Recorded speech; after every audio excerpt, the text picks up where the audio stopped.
Degenerates. Another episode. It is November. What day is it? 10th. November 10th. We're getting closer to Thanksgiving. All the days are blurring together. Today we've got a special guest. We're back in Houston for just a tiny bit. I know you guys have been seeing a lot of me talking to some small businesses. There's some exciting things happening. We talked to Jose Ralat, Top 50 Tacos in Texas. Please go check out that episode. It's really, really, really good. Please like, share, subscribe, support. I'm saying that right off the bat. We really need our YouTube presence to go up. Our Instagram is doing great, so just we need our YouTube presence to go up. Please go. Reminder, we are totally self-funded, so any little thing, any subscription, and any attention that you give us will go a long way. Cool? Thank you. Today, though, it has been 9 months in the making. 9 months. About a year ago. No, a year and some change. A year and 2-3 months ago, we posted a Zoom conversation with our good friends in Toronto, Canada, from the Con Calma podcast. It was a great conversation, talking the difference between a little bit of like Canada, United States, but then we started touching on like the immigrant experience. And today, because of the luck of the world, we've got Alberto Cordova here from the Con Calma podcast up in Toronto, Canada. Yes, before we even get to our whatever conversations we're gonna have, please go like, share, subscribe all of their channel. They're having some dope conversations. I think my favorite part about you guys' podcast is that whenever it starts off with like a DJ mix. Yeah. And it start right off the top, like before you even get to the fucking plática, you get like the tunes, some salsa music. You kind of have to get in the mode, and then you get to the bullshit. So I really like that. I wish we could do that too. Yeah, man. How's it going? Well, it's good to be here. Yeah. How you good? Yeah, good? 9 months, man. That's crazy. Like it's been 9 months since you said it, right? It was snowing when I left, and it's almost snowing when I left today. So it's been crazy. Today was a crazy trip to get here, so I haven't had that much time to experience Houston. But you guys did a great job of hosting, picking me up. Yeah, man. I almost wish Southern hospitality, as your sister said. I almost wish that I was here in Houston more this week, so that I can keep like showing you around. But I'm definitely gonna leave like a list of places that you gotta go visit for sure. Because you gotta experience, especially like in the States. It's not that Canada isn't, or Toronto specifically isn't, quote unquote, about the culture, but like whenever I'm down in the southern states, it's like you can feel it. Gotta get that Mexican feel, that South American feel. Because down here, it's more, I don't want to say in your face, but it's more like, proud. Like, this is where. Yeah, because we're so close to the motherland. And it's everywhere. You can walk down the street, you can smell the Mexican food, you can smell the. Yeah, that's what you said earlier. I didn't even notice it. We were like right by the restaurant. He goes, man, I can smell it already. Yeah. And I was like, oh yeah, I guess you can. Yeah, and then in Canada, they're there, but they're just more spread out. Or you got to go downtown, and then downtown it's not the same. It's like. Is rough in downtown?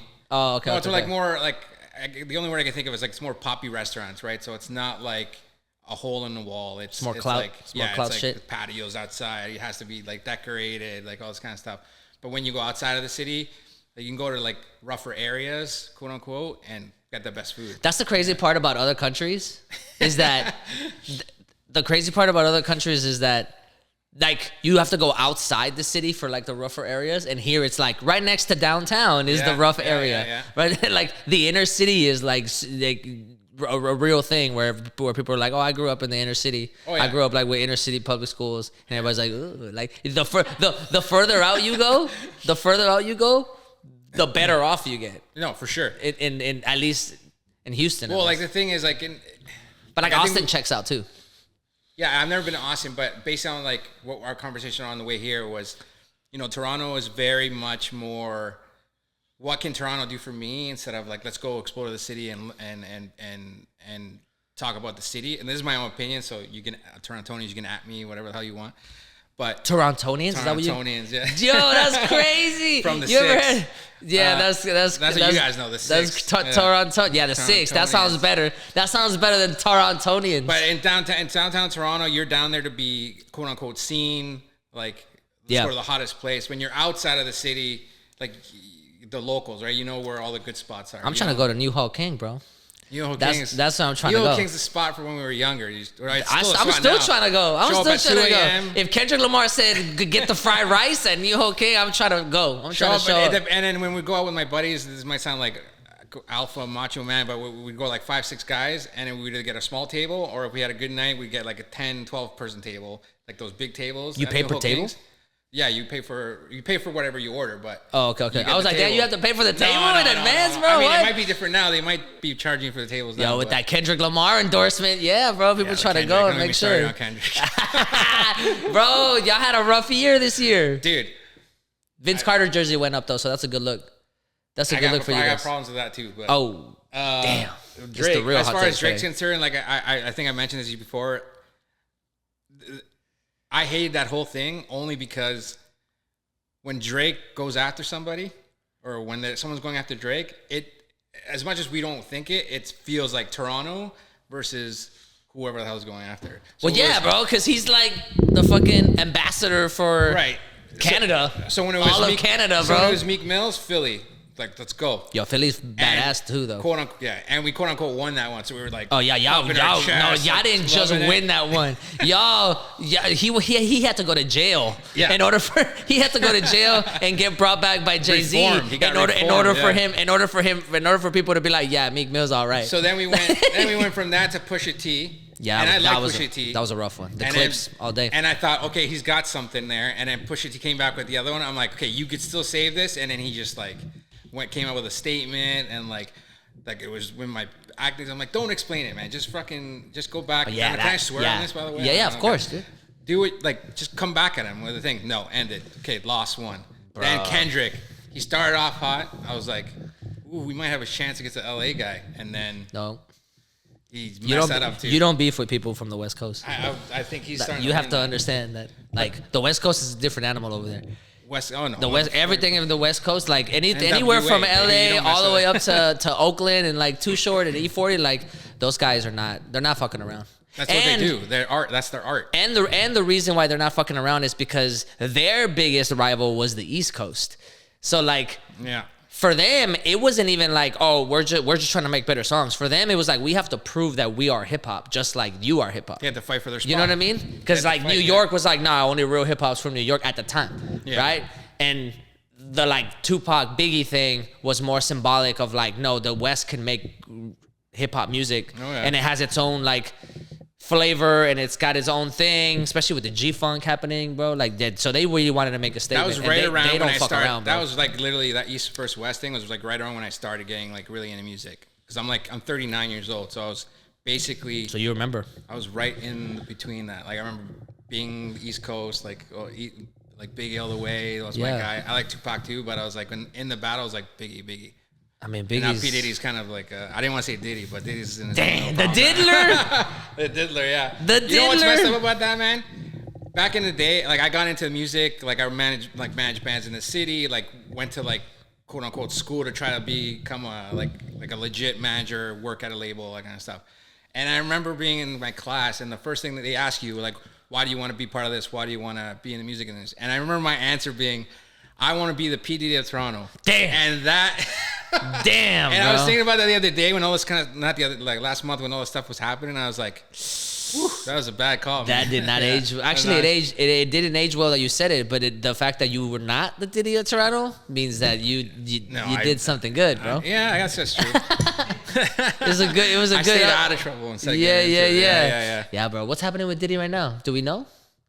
All I know is that they denied him bail, which was crazy. But because they denied him they denied him bail. I still stand by what I said. Me and my sister were talking about it on one of our episodes. But she was like, "Yo, they're gonna Epstein him," and I was like, "Nah, he's black. They're gonna make an example about him." Yeah. No, that's true too. There's so many, that guy. I've never heard of somebody getting arrested for that. And then, correct me if I'm wrong, but he sent a trade offer to like the judge. Like, listen, like post me bail. And this is what I'll do for you. Like, I'll stay home.